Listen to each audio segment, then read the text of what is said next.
Genetic engineering is a process where scientists take genes from one species and force it into the DNA of other species.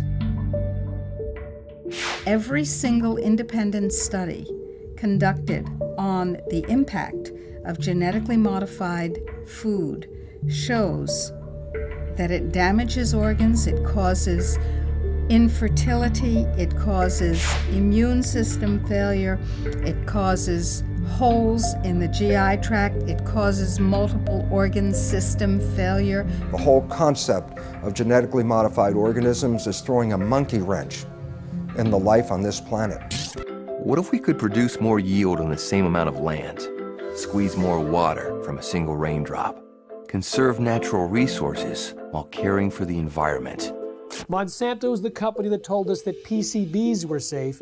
They told us that Agent Orange was safe. They told us that DDT was safe, and now they're in charge of telling us if their own genetically modified foods are safe. The reason why we have 170 million acres of genetically engineered corn and soybeans and cotton and canola oil and sugar beets in the United States is because it doesn't have to be labeled.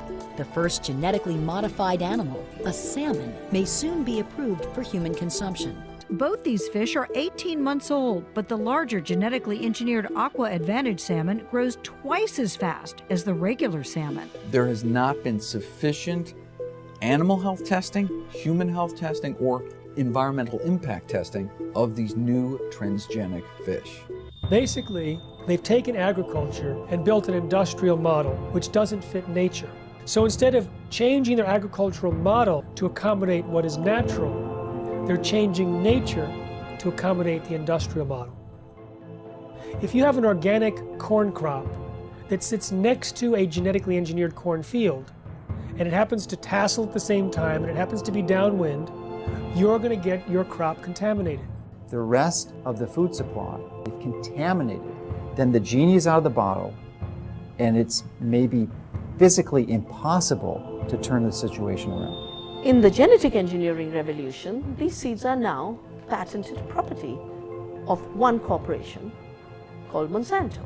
The pharmaceutical industry has no interest in having you well because they don't make any money if you're well. And the pharmaceutical industry is the biotech industry. Some people think that GMO really means God move over. We are heading downhill at a rapid rate of speed toward our own extinction. The use of GM in agriculture is a risk that is simply not worth taking.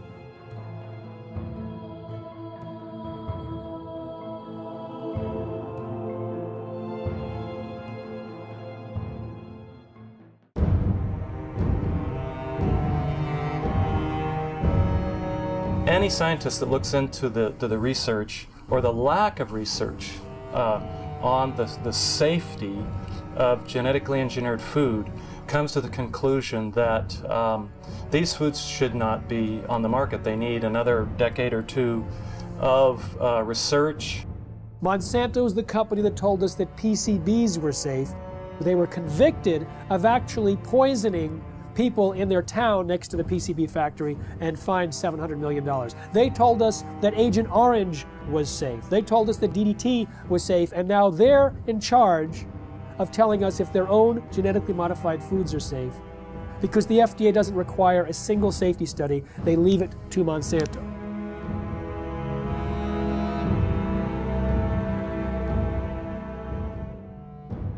I know Monsanto, as one of the officials of the organization said, we're here to make money. And that's not just Monsanto, that's a lot of food industries. Their job is to make money for the investor.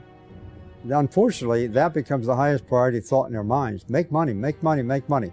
They're not actually making products to make health, they're making money. And so they tend to overlook the health consequences. I think that is a ridiculous sort of approach to the problem. There should be some responsibility being assumed by the producer that when they're producing food, they have a reasonably good assurance that it's a good quality product. That should be the highest priority thing. And then if they can make money with that, fine and dandy. But unfortunately, it's usually the other way around. People in this sort of business are looking for opportunities to make money first priority. And then in this case, maybe letting somebody else worry about the health consequences, maybe even the public. And I think we have it upside down. That is simply upside down. Why did the FDA abdicate their responsibility to protect us? The White House had instructed the FDA to promote biotechnology under the first Bush administration. And so the FDA created a new position for Michael Taylor, Monsanto's former attorney. So Michael Taylor was in charge of policy at the FDA when this GMO policy was created, and then he became Monsanto's vice president, and under the Obama administration was put back in the FDA as the U.S. food safety czar.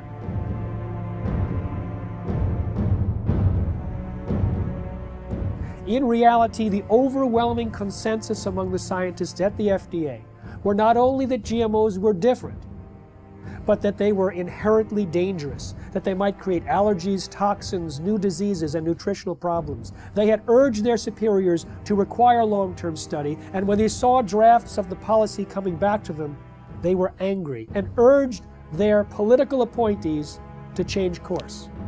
But Michael Taylor and the political appointees ignored the science, ignored the scientists, denied the existence of their concerns, and set forth a policy that allowed GMOs to be put on the market in a way that creates unprecedented risk for human beings and the environment. The FDA is composed of smart people, but they're smart people with a conflict of interest.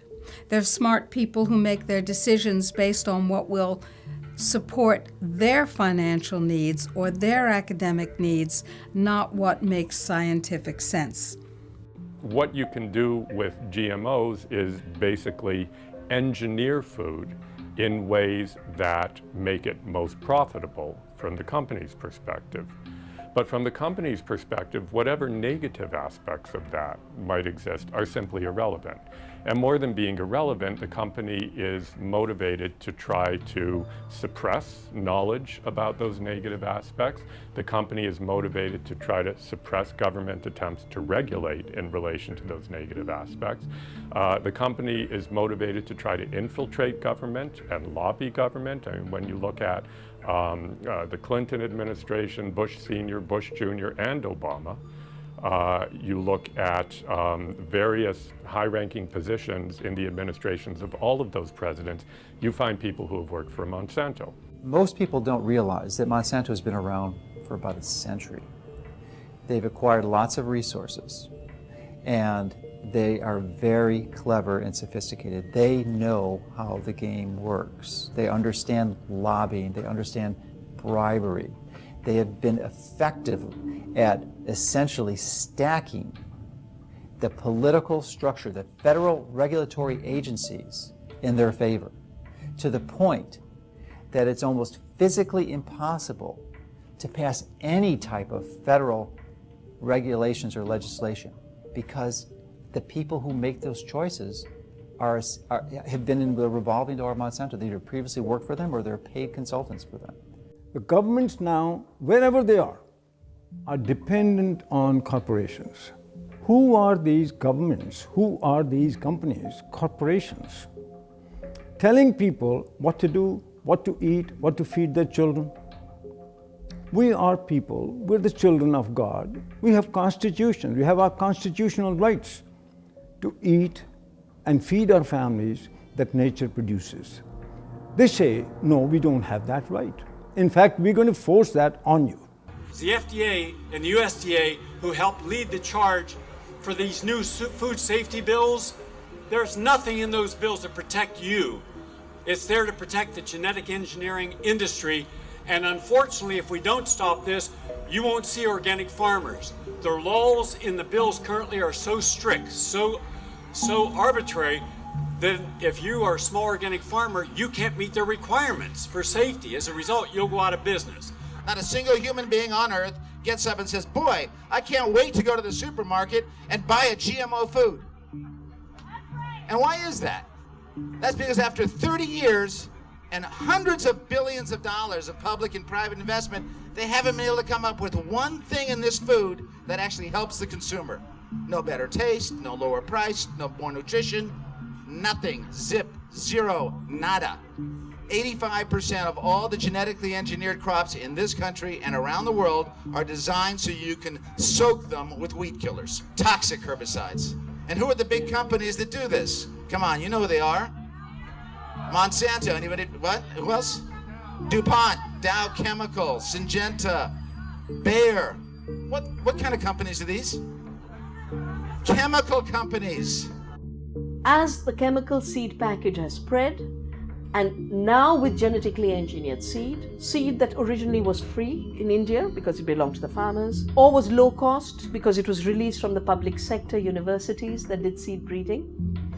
In the genetic engineering revolution, these seeds are now patented property of one corporation called Monsanto. They take genetic material, either DNA or RNA, and insert it using very sophisticated techniques and create an artificial life form, a transgenic species that is impossible to reproduce in nature because the reproductive organs don't match. And as a result, once this form is created, here's the danger. It can cross-pollinate, it can contaminate the traditional crops. Percy Schmeiser was a farmer in Canada who was contaminated by Monsanto's genetically modified seed. Well, he realized he'd been contaminated because he used some of this herbicide to kill off weeds around utility poles on his property. When he saw some of the seed did not die from the application of glyphosate, he knew it must be genetically modified. Well, he didn't do anything to purge his property of that contaminated seed. It would actually take 3 years of taking your crops out of use before you could completely purge them of the genetically modified seed. He decided he didn't want to do that because that would be costly. So he saved his seed for planting the following year, and Monsanto said, well, you now knew that you had genetically modified seed. You saved it for planting a second year. That's infringement. They sued him for patent infringement. It went all the way up to the Canadian Supreme Court, and although they found that technically he did infringe their patent, they awarded Monsanto no damages. Both in Canada and the United States, hundreds of farmers have been totally bankrupt, lost their farms and so on through lawsuits by Monsanto. So there's a real fear. Now we call it the new fear, a fear culture amongst farmers, where a corporation now, through the rights of patents on a gene, which is inserted into a seed to make it resistant to a chemical or whatever, is that they lose their rights to use their own seeds or plants. So it's total control eventually that farmers have to go back to a corporation like Monsanto each year to buy their seed because they're no longer allowed to use their own seeds. So as a victim, you basically have to pay for your lawsuit, your damages, and so on. So farmers become victims and they have done nothing wrong because they were contaminated by a neighbor, by whatever means, by pollen flow, by seeds blown in the wind, transportation, and so on. So it doesn't matter how it happens. If you are contaminated, it's over and it's over. It's inevitable that someone who does not want to use their seed will become contaminated. Even the United States National Organic Program standards acknowledge this when they say you won't lose your organic certification if you're contaminated up to a certain percentage, as long as you take efforts to try to avoid that contamination. Monsanto has said that it's the responsibility of an organic farmer to use large portions of their own property to set up buffer zones to try to decrease the likelihood that they'll be contaminated by their neighbors. But that's quite perverse when it's their seed that's the new entrant into the neighborhood. In the mid-90s, the UK government gave about $3 million to a scientist to figure out how to test for the safety of GMOs. That scientist was Dr. Arpad Pusztai, the world's leading expert in his field. He worked at the top nutritional research laboratory in the UK, one of the best in the world. He had about 20 or 30 researchers working with him in 3 different institutes, and his protocols that he was designing were supposed to be implemented into EU law as requirements for the safety assessments of any GMOs to be introduced into Europe. He took a potato that was genetically engineered to produce an insecticide and fed one group of rats the genetically engineered potato. He fed another group of rats natural potatoes, and a third group of rats natural potatoes, plus their meal was spiked with the same insecticide that the GM potato was engineered to produce. So you have GM potato, and natural potato plus an insecticide and all three had a complete and balanced diet as well. We measured all sorts of things, growth, for example, how these young animals were growing, what happened to their inside, and what happened to their immune system. And it became clear that the GM had a slower growth. It had problems with internal development of its organs, and it certainly knocked out the immune system. Only the rats that ate the GM potato got sick. They had potentially precancerous cell growth in their digestive tract, smaller brains, livers, and testicles, partial atrophy of the liver, damaged immune system in 10 days. What was the cause of that damage? It was not the insecticide, because the group eating the insecticide did not have the problem. It was understood that it was the process of genetic engineering itself and the unpredicted side effects that caused this profound damage to every system and organ studied.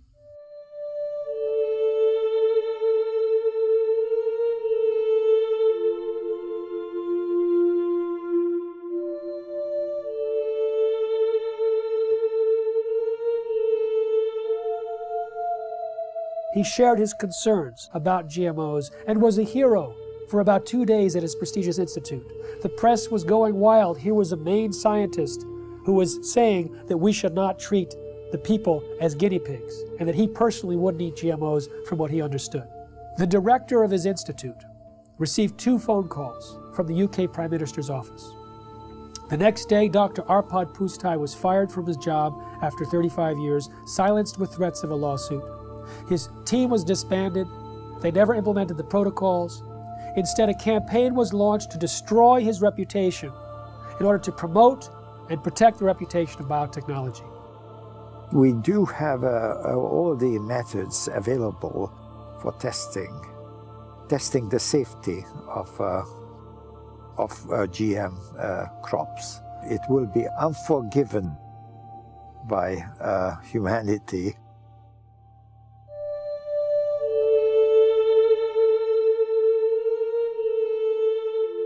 Monsanto scientists found bacteria growing in a chemical waste dump near their factory in the presence of Roundup herbicide.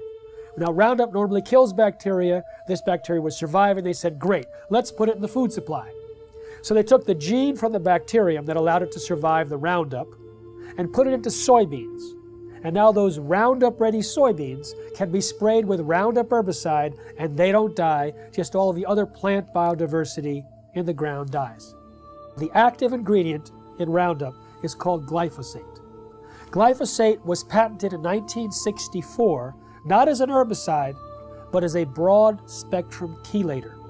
It hugs a lot of different minerals that are needed and does not allow the plants to access them.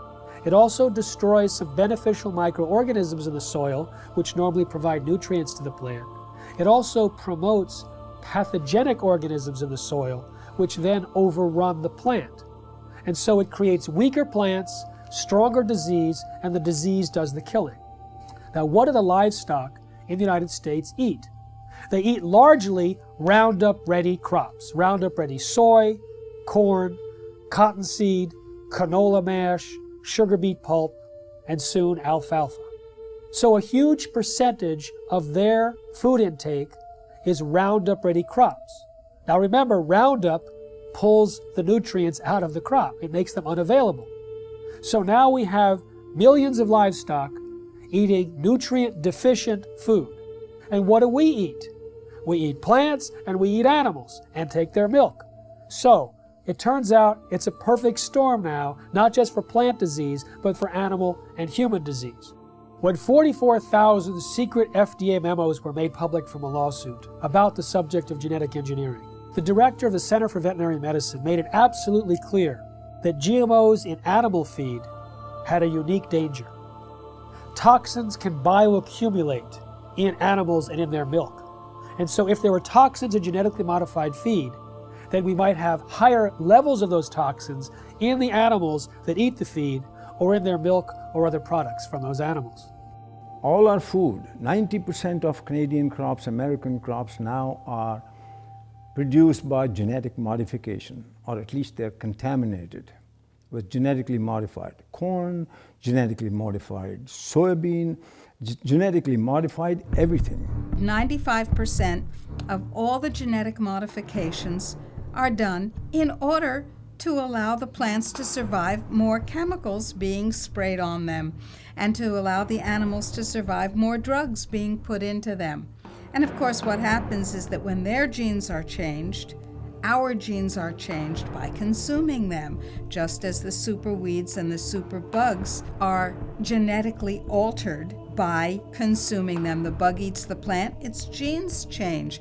The animal eats the plant, its genes change. We eat the animal or the plant, our genes change. Our babies' genes change, and the change is permanent. They do not want you to know which products you're buying in the grocery store might contain genetically engineered ingredients. They say that label would confuse consumers. And they say there's no difference between genetically modified foods and non-GMO foods. Well, that's absurd. That's what the word modified means in genetically modified. It is modified, it is different, and it is, in many ways, a threat to the health of the people of our nation and people around the world. Genetic engineering is a process where scientists take genes from one species and force it into the DNA of other species.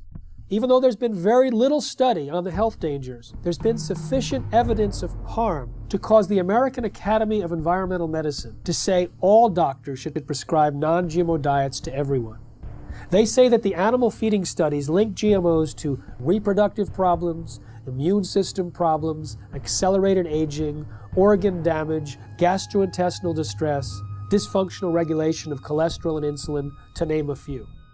If you take the gene of a cow that helps it to produce milk, that produces a hormone called the bovine growth hormone, and if you take that hormone and you start injecting into the cow, the idea here is then the cow will produce more milk. The companies like Monsanto and Eli Lilly, who invented this hormone independently, and they said there's nothing wrong in doing that because it's substantially the same hormone that the cow produces.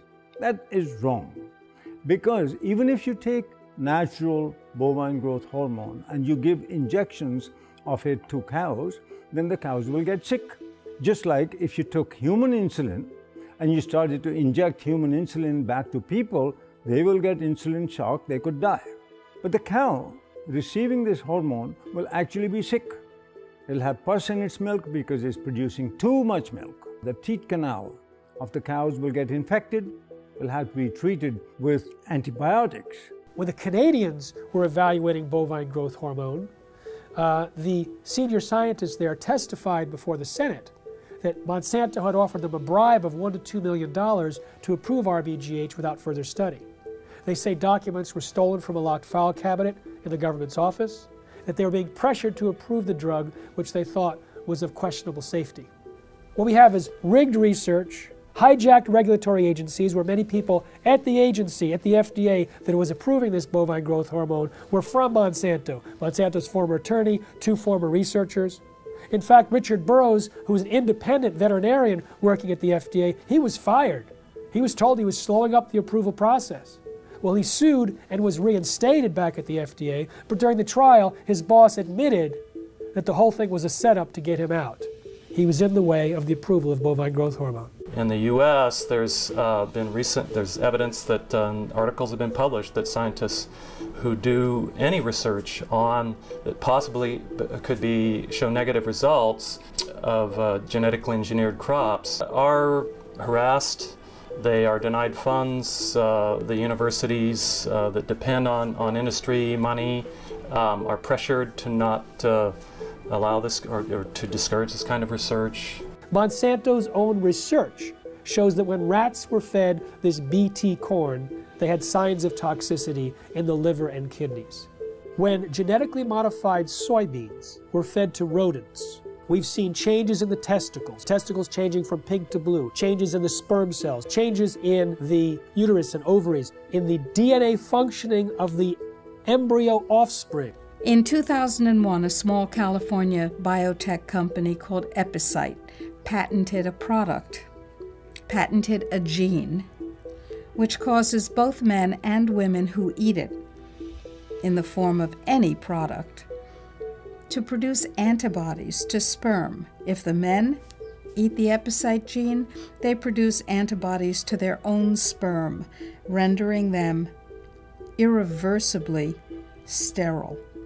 If women eat the Epicite gene, when they have intercourse, their bodies produce antibodies to the sperm that has been deposited, and they become infertile through the destruction of the sperm. Now, DuPont and Monsanto formed a joint venture, purchased the Epicite firm, and, quote, commercialized the Epicite gene. Do you want to know if the food that you're eating contains the Epicite gene? Sure you do. How about the food that your children are eating, or your grandchildren? Sure you do. We've seen smaller babies, a death rate that's 5 times that compared to controls. Sterile babies, even babies with hair growing in their mouths. And this has been done by government scientists as well as independent scientists who are at the top of their field. Pay close attention to what you're about to see. These rats have been fed with transgenic corn during their entire life cycle. The tumors they suffer from are enormous. The study that revealed the effect of the GMOs on the health of these rats has just been completed. It lasted for 2 years. We spent over a year trying to obtain transgenic corn because no GMO manufacturers were willing to provide them. This is because Monsanto requires contracts to be signed stipulating that the seeds must not be used for testing. We wanted our study to be independent. Every rat was dissected to identify the way each diet, GMO and Roundup on its own, had acted on the metabolism of each animal, focusing on the development rate of the tumors that only start to manifest themselves after the initial 3-month period. Each step up represents a large tumor, which can measure 17 millimeters by 17 millimeters. 94% of them take effect in the mammary glands, which would equate to breast cancer in a woman. We are faced with renal tumors for the males. Some males also suffer from mammary tumors. One could have thought that the main cause of death was coming from the pesticide added to the corn. But what the study highlighted, and this for the first time ever, is the fact that the transgenesis itself could have killed the rats. What this means is that just by interfering with the genome of the plant in order to modify it, we are faced with repercussions that no one could have anticipated. This is enough to make us reconsider all the scientific precepts that led to the creation of GMOs. We realized that GMOs without any Roundup residue were responsible for an increase in the death rate of females and of some males. This is the GMO that is being eaten by the Americans, but also the GMO that has been approved for importation by European agencies, and that contaminates our food. When they allow animals to graze on the cotton plants after harvest in India, for years and years there was no problem. When they introduced this Bt toxin producing cotton, thousands of sheep died, buffalo died, goats died. I've interviewed the people myself, seen pictures of their dead animals. These animals were successfully grazing on non-Bt cotton plants for years. In one case, 13 buffalo grazed on Bt cotton plants for a single day, and within 3 days they were all dead. Unfortunately, there's not sufficient follow-up. One small non-governmental organization pleaded with the government in India, please do some research on these animals. The government refused. They pleaded with universities offering to pay for the research themselves. They refused. So this small NGO did their own research. They put 3 sheep in one field with Bt cotton Bollgard 1, 3 with Bollgard 2, and 3 with non-GM cotton. Within a month, all 6 sheep eating the Bt cotton plants died. But 3 eating the non-Bt cotton plants had no symptoms. But their research was dismissed because it wasn't a government agency or a university. So we have a situation where the evidence is there, but it's not being paid attention to because it's being drowned out by the big bucks and the biotech industry with their tobacco-type science and their distortion and denial of the facts. Unfortunately, Monsanto's lobbying power and their financial weight, they are able to use corrupted corporate science, something that I call cigarette science, to get these products slipped into our food stream. The only human feeding study ever published on GMOs showed that the gene that was inserted into the soybean transferred into the DNA of the bacteria living inside our intestines and continued to produce that protein. So if it happens to be an allergen and you're allergic to it, you may be continuously triggered over and over again by the production of that allergen from within inside your own intestines. When we look at the quality of the nutrients in our soil, we see that that has become actually a victim of industrial agriculture, which destroys the microorganisms in the soil and then puts in a few nutrients as if that were enough to provide a healthy diet. It turns out that the current industrial agricultural model was based on surplus military products after World War II. They had extra bomb-making material that worked as fertilizer, so they created the synthetic fertilizer industry. They had excess nerve gas that they could use as insecticides, so they created an insecticidal industry. And by steering the farmers and the land-grant universities and all the population towards these high-input, corporate-driven agricultural models, we actually stripped away some of the health and some of the nutrients that were vital and are vital to the health of the people and of the livestock. The plant's ability to absorb nutrients out of the soil is restricted with GMO seeds and plants. And that's why the nutritional value is going down. And that has become a very big concern. And there's a very big concern that many of our foods that we eat, nutritional value contents have to be rechecked because it has changed. It alters the structure of a plant when you put a GMO gene into a plant. So you no longer have the same type of plant and you've changed the makeup. Monsanto is the only company I know of that doesn't want you to know you're buying something that has their technology inside it. You know, cell phones, computers, automobiles, everything else we purchase, clothing, is branded because everyone wants to know, they want consumers to know that their product is inside whatever you're purchasing. But Monsanto wants that to be a secret. If you go and purchase any of their bags of seed and you look at the back, there's a big, huge box with a big stop sign. And when I first saw this, I thought that meant stop, this seed is dangerous. Don't swallow it, wash your hands after you've touched it. No, all those health warnings are lower down the bag in smaller font.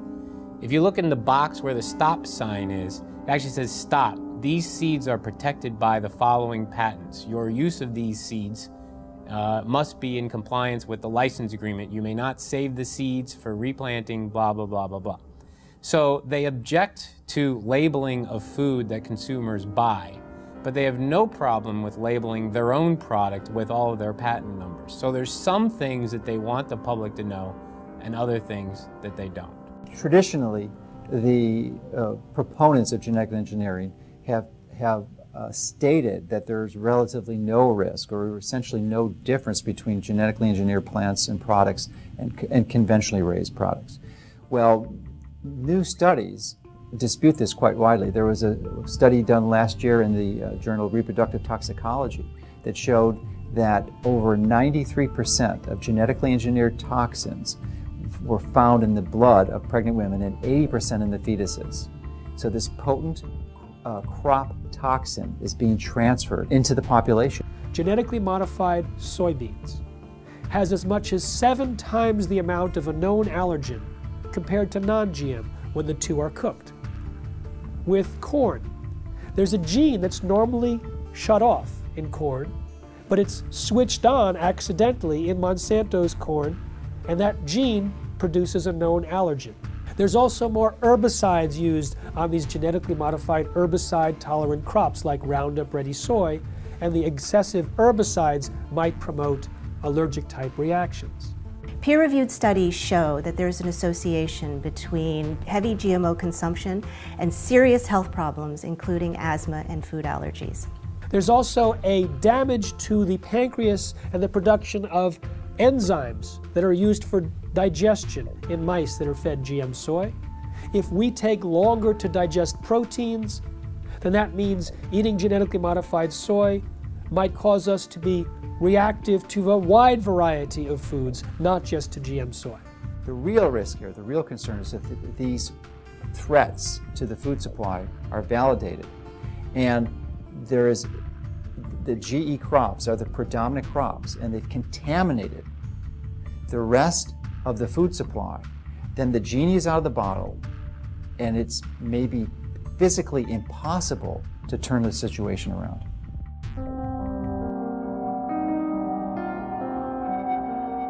There has been no long-term research on the concept or consequences of what this genetic modification does, not just to us, but to the environment. And right now, from all the research that's showing up, it says this has a very negative and profound effect on destroying the environment in which we live. So therefore, I find it senseless that the government would support and condone genetically modified foods without even having the basic research to understand the liabilities involved in creating these monster organisms and putting them into our world. The conversation in Europe and in countries in South America and in Asia is much more sophisticated in terms of its understanding of science, the importance of independent peer-reviewed science that isn't contaminated or corrupted by corporate influence. Here in the United States, you know, the birthplace, the bedrock of the free market system and democracy, we are having our rights corrupted by corporate influence. The major impact that Monsanto has, their ability to get their products approved with minimal scientific oversight and minimal review of these products for human health testing is really an abomination. The entire scientific foundation underneath genetically modified organisms is false because organisms are not genetically determined. And when we understand that, we recognize that the only way to create crops that will benefit humanity is to understand nature herself and learn to live in harmony with it. And this is a completely different approach than humans have had for the last couple hundred years, where we always thought, oh, humans' job was to control and dominate nature. In that process, we are now leading the world into the 6th mass extinction of life on this planet. 5 times in the history of this planet, life essentially got wiped out and started all over again. The 5 previous mass extinctions are attributed to things like comets or asteroids hitting the Earth and destroying the environment. We are now deep into the 6th mass extinction of life on this planet. We are losing species of organisms faster than even in the previous 5 mass extinctions. But the source of the problem is much closer to home than a comet or an asteroid. Science has recognized that it's human behavior that is undermining the web of life. Rather than trying to control nature, our mission is actually how to learn to live in harmony with nature. The FDA, which treats the American people as slaves, knows that if people knew the truth about how healing their foods can be and how dangerous the processed foods really are with all their chemical contaminants and their genetic modification, if people knew the truth, they would demand food freedom.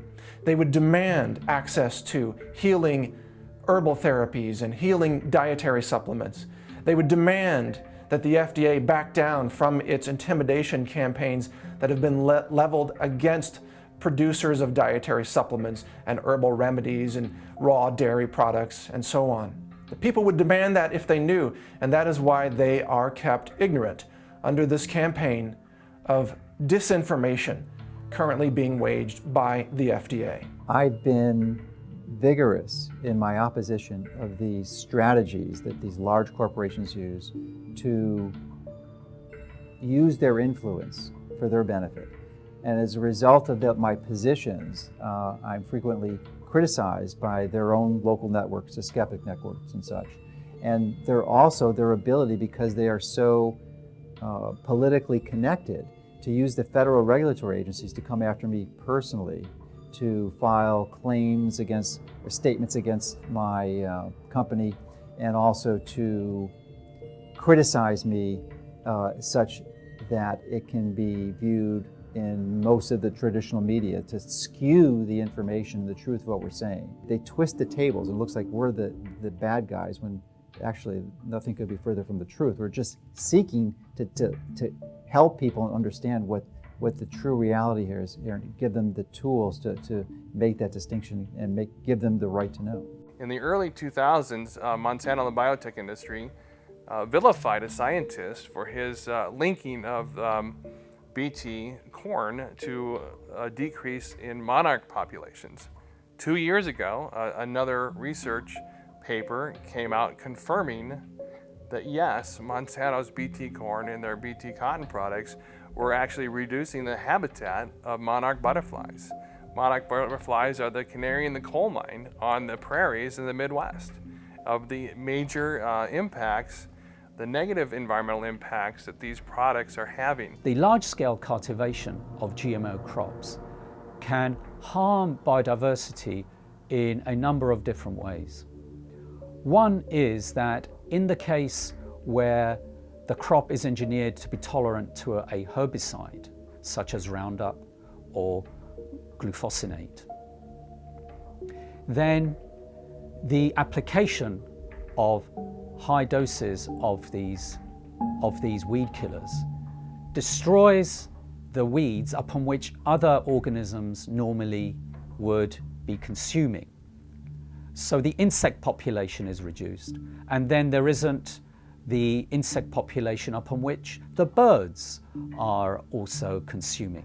So there could be a knock-on effect on the biodiversity within the fields where herbicide-tolerant crops are being grown. And indeed, large-scale field trials sponsored by the UK government several years ago now did indeed find that in fields that were growing herbicide-tolerant sugar beet and canola, that the biodiversity in these fields was markedly reduced. There's a lot of information now on bee colony collapse, and it's now linked to certain of the chemicals that are sold by certain of the major companies. So there's a lot of concern now about the bees dying, because now we'll lose a major insect that pollinates our plants, and so that also has become a big concern. But it's all related. It all goes back to the massive increase of new types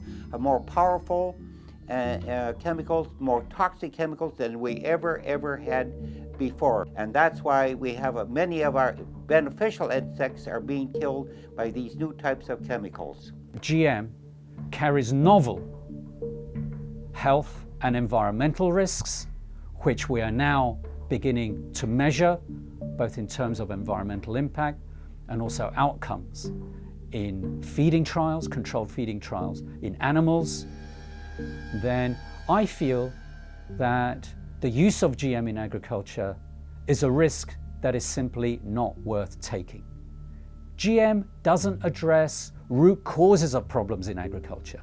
At best, it is a symptomatic cover-up. No genetically modified crop can grow unless it's attached to some kind of a pesticide. Those pesticides, more and more, are in these plants. They may have killed the weeds, they may have killed the insects, but the product is still on the plants. And if it's washed off, then it's in the water, it gets into the lakes, it gets into the oceans, it's everywhere. And it's toxic, it causes cancer, it also causes endocrine disruption. That's a technical term for change of hormones. They don't even want to label that this is genetically modified. The milk is genetically modified, or the crop is genetically modified. They say, if we label that, we won't be able to sell it because people won't buy it. Of course, people won't buy it because people don't want it. We have thousands of different varieties of any given food crop you can mention. And by simply dipping in to this already existing reservoir of varieties of crops, resurrecting old crop varieties which have been displaced, could readily meet our food needs without having to resort to the risky procedures associated with GM. What is an herbicide-resistant crop It's a crop that you can spray the hell out of it with a toxic chemical and it won't die. It kills everything except that particular crop. And so you have the ability not only to sell the seeds to the farmer, you're going to sell them the companion pesticide. So you get two sales for one, and they're going to have to come back to you every year and get them because once you start applying these poisons on this scale, your farmland is so devastated that to convert to organic, for example, is economically difficult. The most comprehensive analysis of GMOs shows that they actually reduce yield. But sustainable technologies, they can increase yield by an average of 79%. What BT corn does and BT soy does and what Roundup Ready does is it decreases labor. It's labor saving, as if we need less farmers in this country. And we have a limited planet, so more people farming is the key to higher yields, not chemicals. GMOs are stealing the money away from these more appropriate technologies. We have more food per person than any time in human history. We have enough food grown to feed 11.3 billion people. What we don't have is the ability for people to access that food, and so it's not a silver bullet of increased yield that the biotech industry tries to sell us. The ISTAD report proved that organic and sustainable agriculture had the same and higher yields than conventional, chemical-intensive, genetically engineered crops. These herbicides are actually having a major impact in killing the beneficial soil microorganisms in the soil, which actually not only add to the yield gains, but also the nutritional value of these plants. Cotton production has increased in this country because of acreage, not because of the BT technology. Rice and wheat production increased in India because of irrigation acreage. Land and water account for it, not the seed and the chemicals. In fact, the seed and chemicals have created a scarcity. First, the new seeds had to be grown as monoculture, so you had less food. Today, we are importing pulses from Canada, from the United States. Very vital to a vegetarian diet. We're not growing pulses because our monocultures have no place for pulses. Pulses give you free protein. Pulses give you free nitrogen fixing. All of that was wiped out. Oilseeds, farm trees, agroforestry. The water use of this so-called Green Revolution was 10 times more compared to equivalent farming systems. One huge problem with the GMOs is that they have completely blown out conventional breeding in our land-grant colleges. And we only in this country have 10% of the vegetable seeds that were available to our forebears 100 years ago. Our seed stock is going down the toilet, and we can't even use our land-grant colleges to breed in a standard way because there's no money for it. And that is a huge, huge, huge threat to the future of agriculture, to lose the skill of breeding standard, which is in fact what all that food you see on your grocery shelves, all those vegetables came from thousands of years of farmers sharing their seeds. As a result of the loss of beneficial soil microorganisms, not only have the yields gone down, but there's been a dramatic increase in the rise of crop diseases, which are infecting corn and soybeans in the U.S. We're sacrificing, our soil just because it's an easier way to farm, and trying to convince ourselves it's more economical, but it's not. I'm seeing neighbors' fields who've been doing this stuff for 15 plus years. They can't get rid of a lot of weeds now. These weeds are getting resistant to the glyphosate herbicide, so farmers are upping rates, more herbicide. But then all of a sudden that's not doing it anymore, so you have to switch herbicides. So now the soil is just more and more and more full of poison. So there's going to be more sickness in that field. It's going to be more susceptible to diseases, insects. It won't make it through drought periods as long. The same crops side by side, right across from each other. The natural plants are going to make more over time. And you have a soil that you continue to poison, nature's going to win. In 2006, Cornell University released a study on soil degradation that stated by the year 2050 that 30% of the land that's already cultivated will be unfarmable. Now, the thing about Roundup and glyphosate is that it stays in the soil for months or years. and it continues to cause the reduction of available nutrients and the promotion of these diseases. And so people like Dr. Huber, Dr. Don Huber from Purdue University, have identified more than 40 plant diseases that are on the rise in the U.S. because of the overuse of Roundup and other glyphosate-based herbicides. Now, it pulls these nutrients out of the food supply for months or years. According to Reuters, in 2007, there was about 184 million pounds of glyphosate herbicide used in the United States. Now that's one of many, many years, hundreds of millions of pounds, which means hundreds of millions of pounds of nutrients have been tied up and taken out of the food supply. When we have a company like Monsanto that says, I don't care what nature says, I'll create the crops that I want, and we look at what happens, we see another step, another process in our own demise. This is a very powerful enemy, a classic David versus Goliath challenge. And there's the only way we have any approach, any possibility of ever winning this thing is if we work together as a cohesive group. The whole concept of genetically modified organisms is throwing a monkey wrench in the life on this planet. And until we change that, we are heading downhill at a rapid rate of speed toward our own extinction.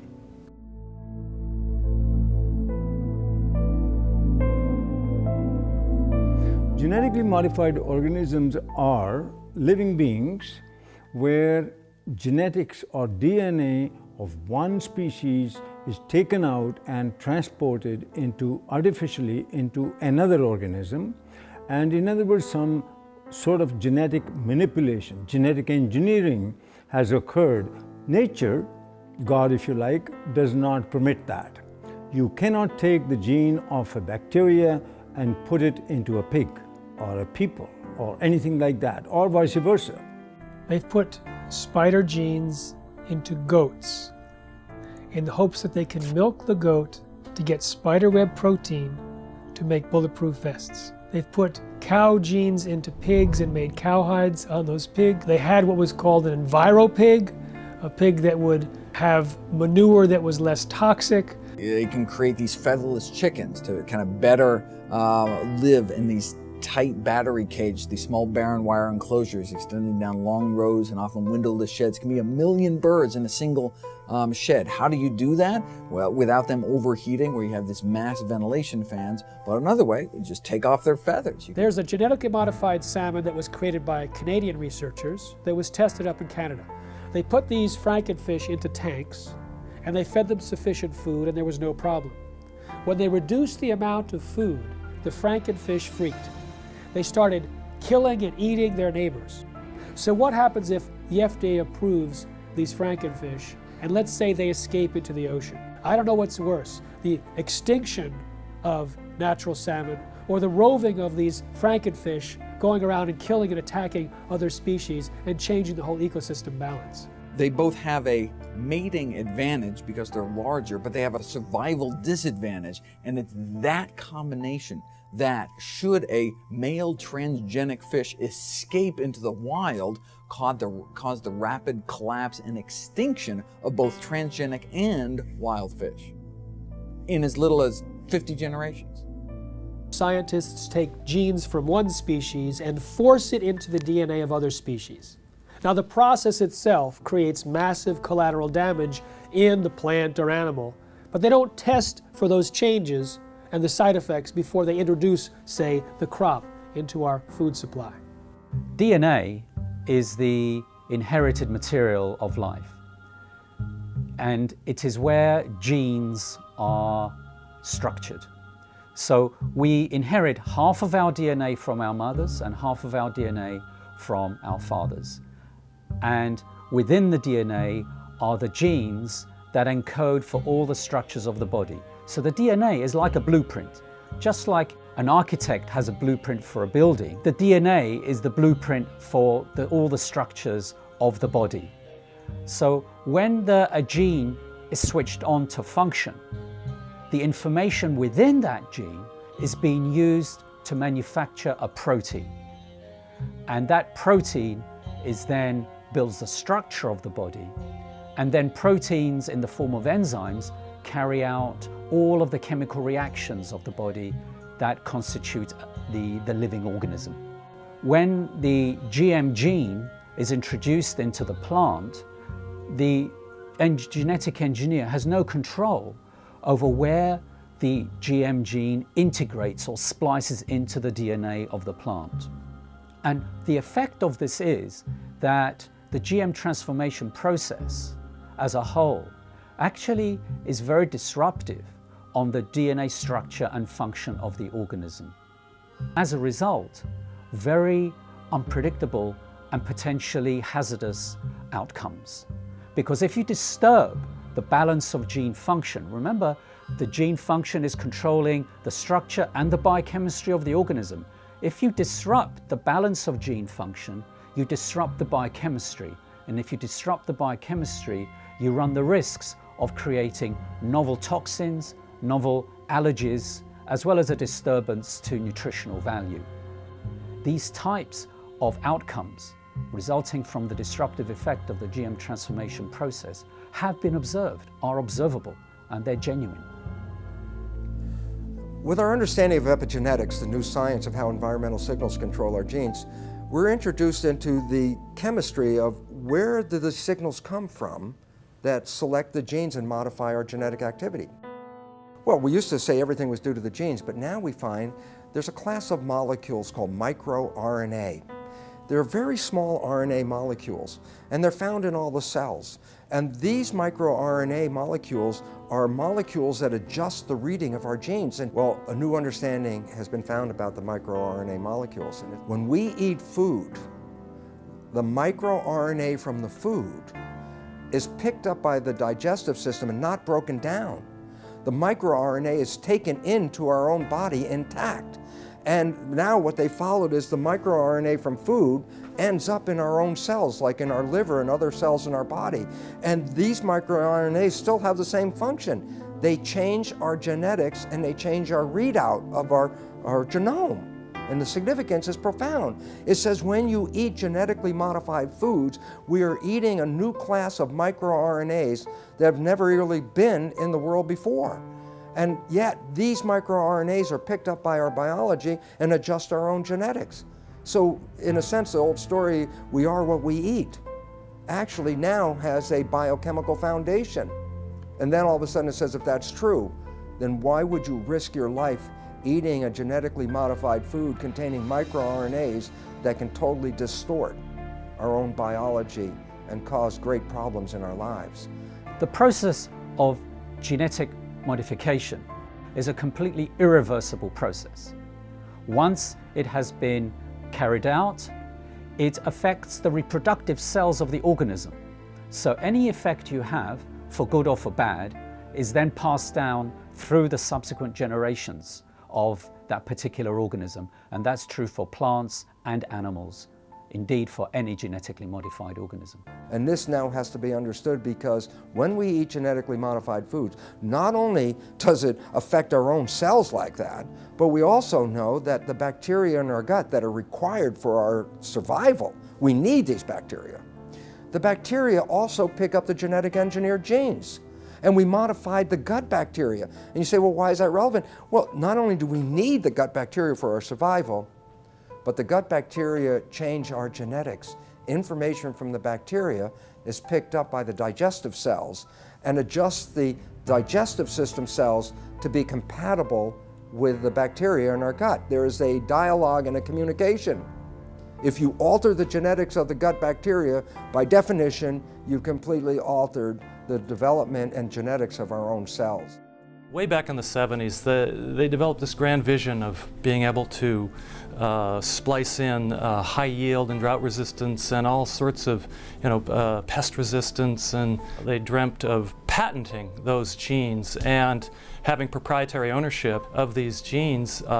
And during the 80s, that indeed came about from a number of court decisions. They believed they could make billions of dollars from these proprietary gene transfers to make food do certain things or crops do certain things. When the evidence came out that there were fundamental flaws in the genetics, they just did not want to know. They didn't want to do the research into these issues of food safety. and they went ahead with their development, yet they weren't doing the basic research. You see, GMOs are the product of an infant science. And now we are feeding that product to the entire population. And it's known to create unpredicted side effects. And no one is testing to see if the rise in all these diseases since GMOs were introduced in the mid-90s is caused or promoted by these GMOs. If Monsanto's patent on a gene, if that patented gene gets into any, and I'll use the term, higher life form. So what does that mean? Birds, bees, animals? And the question I have to ask, what about human life? If Monsanto's patent gene gets into you, gets into me, does that say they own me? Do they own you? These are all questions that that the courts and our governments will have to address. How far does the patents on genes on life go? There have been over 140 lawsuits filed by Monsanto against farmers, including against those farmers who wanted nothing to do with Monsanto's genetically modified seed. When you ask Monsanto whether genetically modified seed is natural, they have two answers, yes and no. And it depends on which side of Washington, D.C. they're talking. If they're at the FDA or the USDA, they say genetically modified seed is absolutely no different than natural food. It doesn't need to be tested, doesn't need to be labeled. The public doesn't need to know if their food's been genetically modified because it's no different. Then when they're on the other side of Washington, D.C. at the patent office, and the patent office is saying, well, you don't deserve a patent because your seed is no different than natural food. They say, oh no, it's not. It's completely different. We've invented something brand new. It's radically different and it's so inventive we deserve not just one patent, we deserve entire portfolios of dozens and dozens of patents. Because the United States was the only country in the world, still is, that allowed genetically modified organisms or any organisms to be patented. Up until then, living organisms or their products could not be patented. So the patent for insulin, genetically modified insulin produced in the E. coli bacteria, was given to Eli Lilly. Monsanto got it for RBGH, the bovine growth hormone. I have a book called Corrupt to the Core. In that book, I describe, by quoting from a published speech by a Monsanto executive, saying how they're going to control the whole world. Not just by genetic modification, but they're going to take charge of the whole world by influencing the White House, the Whitehall, the French Parliament, and Canadian Parliament, and the Japanese Parliament. This is published information. How they're going to control the whole world.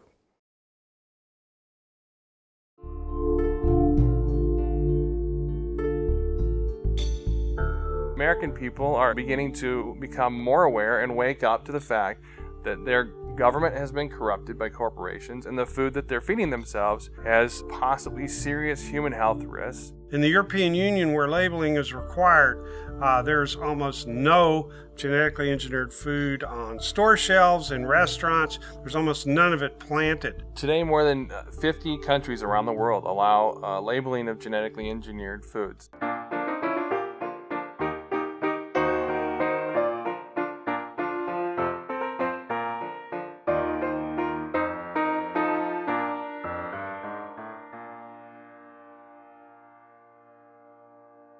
The FDA has received over 1 million comments from citizens demanding labeling of GMOs. 90% of Americans agree. So why no labeling? I'll give you one reason. The influence and the corruption of the political process by Monsanto. If you have an organic corn crop that sits next to a genetically engineered corn field, and it happens to tassel at the same time, and it happens to be downwind, you're going to get your crop contaminated. In fact, even the seed stocks are becoming contaminated. I should have the right to be a conventional farmer. You should have the right to be an organic farmer if you're right. But if we have GMO farmers, you no longer, remember this, you no longer can have an organic farmer, you can no longer be a conventional farmer. You'll become a GMO farmer whether you like it or not. An expert at air pollution calculated how far corn pollen could travel in 24 hours, which is the maximum time that it can remain viable to cross-pollinate. It could travel under certain weather conditions over 500 miles. They want the public to sit down and not think about what happened before this piece of meat got on my plate. What happened before this glass of milk sat on the table? We have an ethical responsibility, I believe, not just to other humans and to the future generations. We have an ethical responsibility to all living creatures. We have increasing numbers of retarded and autistic and genetically damaged people among us. We have increasing numbers of lethal allergies and potentially lethal allergies that coincide with the introduction of genetically modified food. We have increasing amounts of autoimmune problems. We have increasing amounts of pretty much everything. The pharmaceutical industry has no interest in having you well because they don't make any money if you're well. And the pharmaceutical industry is the biotech industry, and it is the agrochemical industry. Thousands of doctors are now prescribing non-GMO diets to every patient. In fact, the American Academy of Environmental Medicine urges all doctors to do so. They evaluated the animal feeding studies and said that there's a causal relationship between GM feed and disorders, and they urged the government to put a moratorium in place on GMOs, and of course, therefore labeling. My God, we are the sickest of the major countries in the world, and we're also becoming the dumbest of the major countries in the world. And the significance about that is, what a coincidence. This is the motivation of a government, and this is exactly where we are. A country like the United States has 20% of its GDP spent on healthcare costs, on trying to cure chronic disease. We're giving vaccines in children. We're giving all these other drugs, bad food, pesticides, hormones, everything getting into the system in animals and people. This is going to drive countries bankrupt.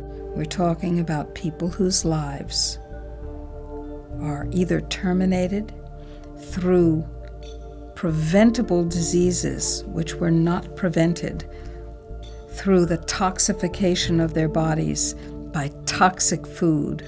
Total population of the world is about 7 billion now. They're saying by 2050, the population will grow to approximately 9 billion.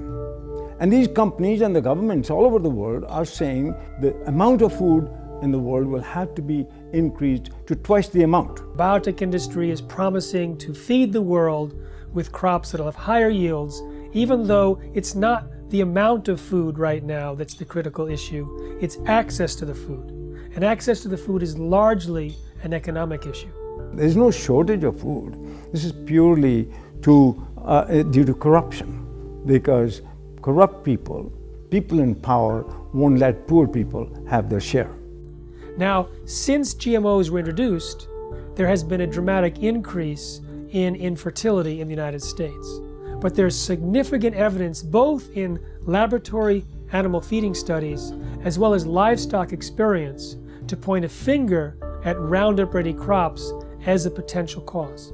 The newest information of a study just published a week ago shows that these toxins in the food have actually been associated with an increased intensity of obesity, and this is found in salmon and rats. And there are other suggestions that they produce long-term imbalances in fertility rates, in hormonal levels, and immune function, and the ability to digest foods. Big agricultural and chemical companies don't want to label GMOs. What these corporations say is that labeling GMOs will increase our food bills. What I say is if they're so concerned about our bills, then they need to focus on a bigger price tag, and that's our healthcare costs. And we're not just talking about the cost of medications here. How about the cost of missed work and lost productivity when parents have to rush their child to the emergency room or to a doctor's office? And for the children, how about the missed school and summer camp? We're talking about the emotional and societal cost played out over and over again, hundreds of thousands and millions of times over. So these companies that are promising us to have abundant food, bring prosperity, they're lying, and the governments are with them? I think if you really want to know the true story about what corporations are doing in our society, about the various harms and dangers that they present, you can't rely on mainstream media. You have to go deeper and you have to go further. That's going to be a very important piece in us moving forward. The fact that we do have those sources of investigation that are not beholden to corporations or corporate media, and that we do have a mechanism in the internet for disseminating them broadly. We have this sort of common enemy that has allowed the profession, the healthcare professionals and the journalists and a whole variety of individuals and media sources who you wouldn't think would be aligned, and typically many of us have disagreements on certain issues, but we've all come together to realize that this is a very powerful enemy, a classic David versus Goliath challenge. And there's the only way we have any approach, any possibility of ever winning this thing is if we work together as a cohesive group. So what you see is Monsanto genetically contaminating crops, monopolizing seed and destroying biodiversity, turning farmers into serfs through this indebtedness, corrupting government, undermining law and regulatory process, and worst of all, polluting scientific knowledge. They're polluting genetically, they're polluting politically, and they're polluting epistemically. They're even stealing our minds. Through the food we eat, through the television and programming and the news media we receive, that information alone constitute what you might call the nocebo information.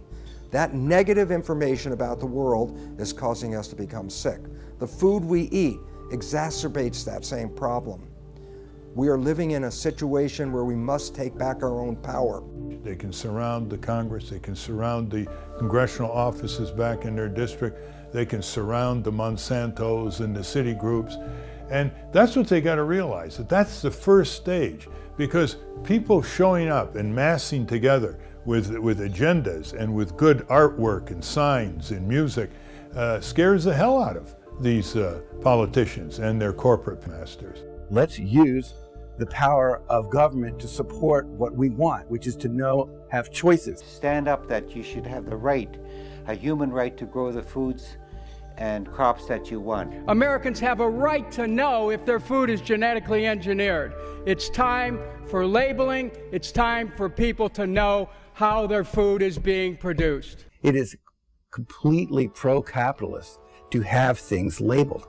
That's where you know what you're getting. And if the consumer over and over and over again says they want to know, they want the choice. But producers are freaked out because the choice is not going to be for them. We have to start now and not let more contamination exist and more danger to human health and the environment to the massive use of chemicals. So by stopping GMOs and eradicating GMOs, you'd also then stop less chemical use and more danger to the environment. And all of us are very concerned about human health and the environment. What's going to get your children through this and your grandchildren's generation? What are we handing off to them? What are we passing down to them? If the earth is us and it's our greatest legacy, what are they inheriting? And if you care about what you put in your body, you'll create as much of your own food supply as you can while you still can. Save seed, grow heirloom foods without any chemicals. I mean, there's dozens, if not hundreds of methods and ways that we can go about correcting this and preventing this, but we have to start making those changes now. It's very important to be an organic farmer for the future of our children and our grandchildren and even ourselves in the food that we eat. Don't give up your rights, our human rights to this. If what's important to you is what goes into your body and what your health is now and will be, then you have to become activated. But to do that, we have to recognize there's a new science, and that new science completely pulls the foundation out under the conventional science of genetics and GMOs. That science is false and destructive. And the wake-up call is knowledge. Knowledge is power. Lack of knowledge, a lack of power. And what this world is suffering from now is a lack of knowledge, because we do have knowledge. We have knowledge that says how we can thrive, live to a ripe old age of over 100 very easily, and enjoy the experience of being on this beautiful planet. In most Native American cultures, their beliefs or their concepts were based on, will this last for 7 generations? Whereas we're asking, what can get me through this year economically? 1 year, 12 months. That's one of our greatest problems right now, is to leap over that barrier, that mentality. Globalization has happened, it's here. But its effects have to be reversed. Globalization in a good way, where people learn about each other, people learn about each other's religions, to tolerate each other's spirituality, work together, work in nature, work with God. Because it's time for us to re-empower our lives. For 10,000 years, humans grew crops without chemicals. You know, it's time that we get mandatory labeling. It's time we cut down the biotech bullies to size. And then now, let's have that discussion again about chemical agriculture versus organic or traditional agriculture. The overwhelming majority of the public want us to produce food and to raise animals in the natural, healthy, humane way, in a way that doesn't destroy the environment, public health, and the climate. And we're going to get to that point, but it's going to require, as I often put it, the food fight of our lives.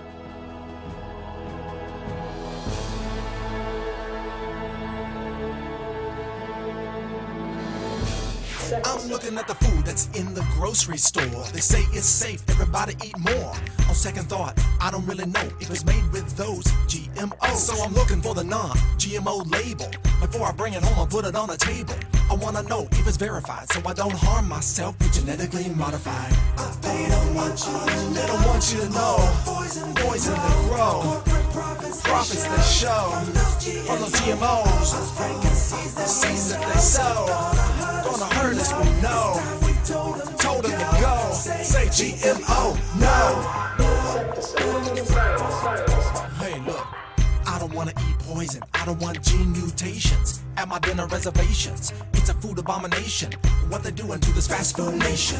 They take artificial gene combinations, inject them in seed variations so they can grow their frankenfood imitations while the side effects cause medical patients. Keep the profits alive while they're spraying on the food with name brand herbicides. And all the while they're spreading their lies. Monsanto destroy a farmer's lives. And the FDA just keeps it all going, saying it's safe even though they all know it's just poison, stealing away your life. And that's what you eat, genetically modified. They don't want you to know.